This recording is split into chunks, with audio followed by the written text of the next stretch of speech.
शिवपुराण की कथा कहती है कि मंत्र जप जो है विधिवत होना चाहिए, दीक्षा लेकर के, मंत्रों की दीक्षा लेकर के मंत्र का जाप करना चाहिए।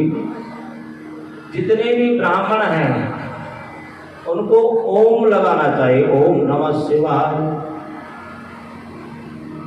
जो दीक्षित नहीं है उनको केवल पंचाक्षर का ही जप करना चाहिए, नमः शिवाय।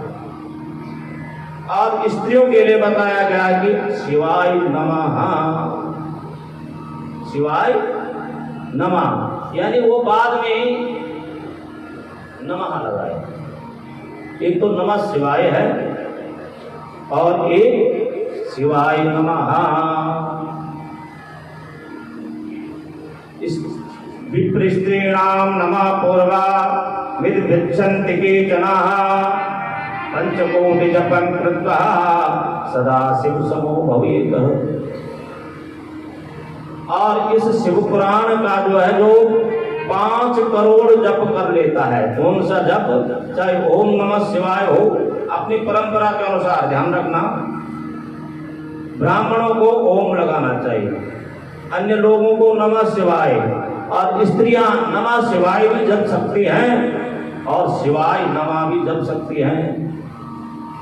जो इसका 5 करोड़ जप करता है, 5 करोड़ जप, उसका बहुत बड़ा महत्व बताया है कि 5 करोड़ जप करने वाला जो है वह ब्रह्मा, विष्णु, रुद्र और महेश्वर पद को प्राप्त कर लेता है। ब्रह्मा, विष्णु, रुद्र, महेश्वर जब पद को प्राप्त कर लेता है। और जो 1 लाख जप इसका करता है उनको शिव का पद प्राप्त हो जाता है।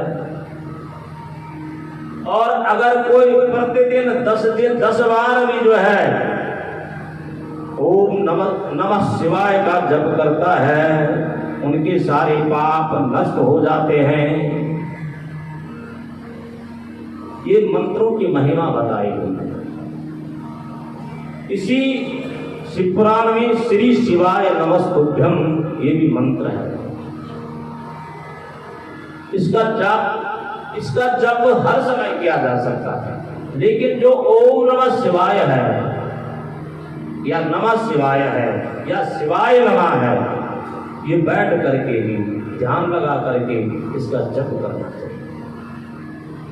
तो जो इस प्रकार से भगवान की स्तुति करता है उनको जो है समस्त ऐश्वर्य की प्राप्त हो जाती है। अब शिवपुराण के अंतर्गत जो है भारत देश के जो तीर्थ हैं, जो नदियां हैं, उनका वर्णन किया गया है।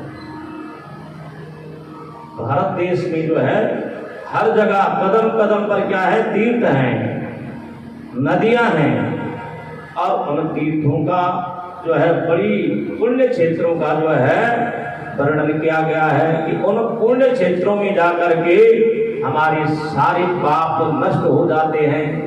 कौन कौन से पुण्य क्षेत्रों में?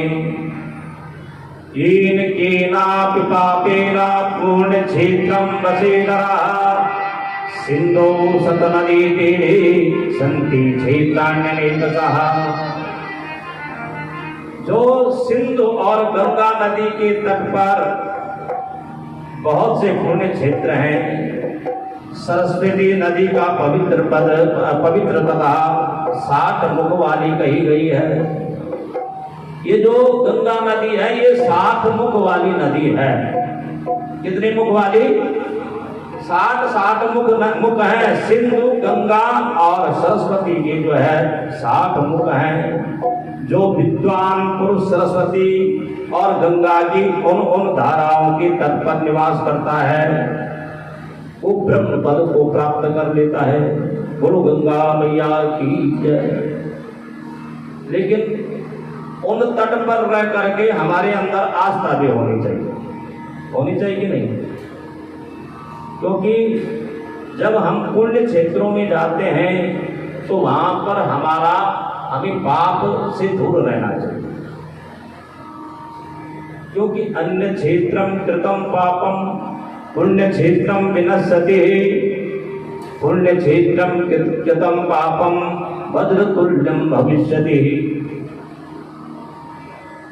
देखिए, जो अन्य क्षेत्रों के पाप होते हैं वो कहाँ विनष्ट होते हैं, कहाँ समाप्त होते हैं? जब हम गंगा में जाते हैं, जब नर्मदा में जाते हैं, जब कावेरी में, इन नदियों में स्नान करते हैं तो हमारे सारे पाप नष्ट हो जाते हैं।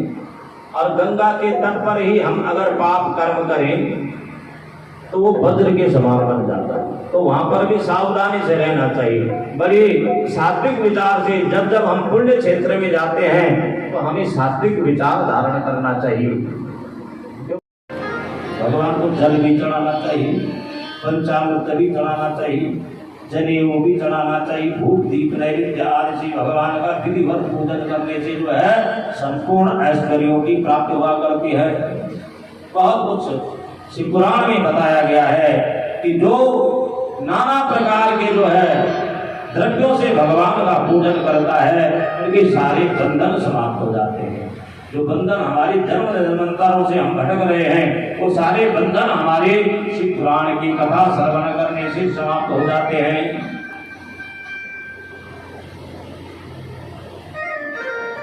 इस प्रकार से